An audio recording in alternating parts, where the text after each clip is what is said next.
خوش نصیب وہ ہے جو اپنے نصیب پر خوش ہو۔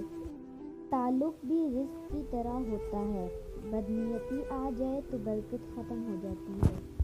دو ہی چیزیں ایسی ہیں جن میں کسی کا کچھ نہیں جاتا، ایک مسکراہٹ اور دوسری دعا۔ ہمیشہ بانٹتے رہیں۔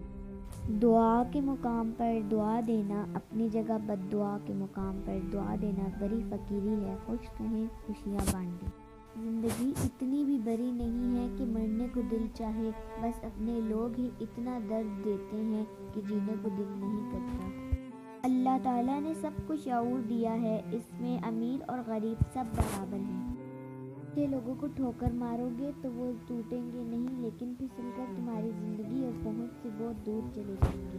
دوست کے ساتھ اس نمک کی طرح رہو جو کھانے میں دکھائی نہیں دیتا، لیکن اگر نہ ہو تو اس کی کمی بہت محسوس ہوتی ہے۔ جب دولت آنے سے کسی کا اخلاق تباہ ہو جائے تو سمجھ لو کہ اس کے زوال کا وقت شروع ہو گیا ہے۔ طوفان میں کشتیاں اور گھمنڈ میں ہستیاں اکثر ڈوب جاتی ہیں۔